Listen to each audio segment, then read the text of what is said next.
morning, everyone. My experience was in the school life that this first time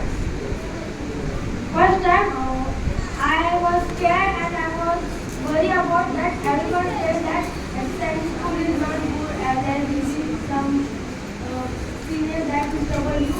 But first time when I was sitting in my first house, that time no senior was that trouble, but when the म्हणजे मी तेव्हा आत गेलो तेव्हा कोणी reflect केलं नाही मला. पण ते सिनियर खूप चांगलं राहिलं आणि तेव्हा शिकवलं कसं राहायचं आणि आम्हाला असं राहायला शिकवलं आणि कसं वागायचं काय करायचं कसं खायचं सगळं शिकवलं. नंतर आम्हाला नाटकांमध्ये सांगायचं म्हणजे मी मेमध्ये जॉईन केलं. मेमध्ये माझं फाउंडेशन काय चांगलं होतं आणि मी मला काय त्याच्यात जास्त झालं की माझी 2 वर्ष स्कूल स्किप झाली. मागून मला जास्त सायन्स आणि मॅथ्सचं माहीत होतं.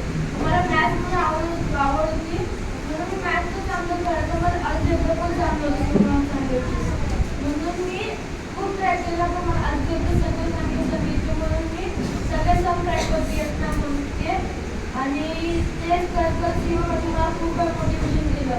मम्मीला बोलायचं की मला होणार नाही तरी पण मॅम बोलली की तुझं होऊन जाईल काय नाही होणार. मग तिथं मला एक सरांची सर बोलले तुला स्कूल तो अमरावतीनगर घे. पण नंतर मम्मी बोलली की आपल्याला कोणून चांगले नाही त्यामुळे मी मम्मी तिकडे सिलेक्ट केलं. पण त्याला हाय मेट केलं फर्स्ट टायमिंगला म्हणून मी काय करू शकलो नाही म्हणून त्याला हाय मेट म्हणून फर्स्ट राऊंडला विवेका भेटली, सेकंड राऊंडला सांगोला भेटली, थर्ड राऊंडला बोलून भेटलं. मग 3 राऊंड थांबायला लागलं पण ते फर्स्ट राऊंड झालं काय वाटलं नाही. मग सेकंड राऊंडमध्ये घाबरायला झालं मग की नेक्स्ट राऊंडला भेटलं किती वेळ वेट करायला लागलं आणि मी वेट केलं तर मला तेवढा दिवस मागं आवाज तुटला. मग फायनली जेव्हा सीओने सांगितलं होऊन जायचं लवकर डिसिजन नको. नंतर मी तर थर्ड राऊंड दिलं तेव्हा भेटला आणि एक्सेप्ट केलं.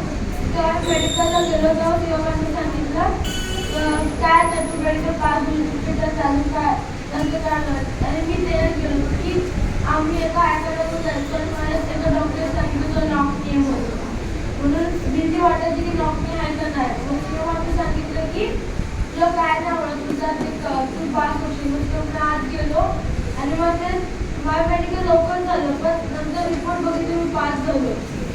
पण नंतर मी सीओला फोन करून सांगितलं की मी झालं. मॅम बोलले मी बोलले की तू पास होणार नाही म्हणून मला तेवढंच मोटिवेशन भेटलं. मी तिथं आलो तेव्हा सीओ मॅमने आम्हाला साताऱ्यात तिथं तेव्हा आम्हाला काय म्हणतात एक आर्ट ऑफिसर खूप मोटिवेट केलं आम्हाला त्याच्याबद्दल आणि आम्ही तेव्हा खूप हे झालो म्हणजे खूप प्रोत्साहित झालो की आम्ही सेंट स्कूलमध्ये जाऊन आम्हाला एनडीएममध्ये जायचं आहे आमचं एमच सेंट स्कूलमध्ये जाऊन एनडीएममध्ये जायचं आहे.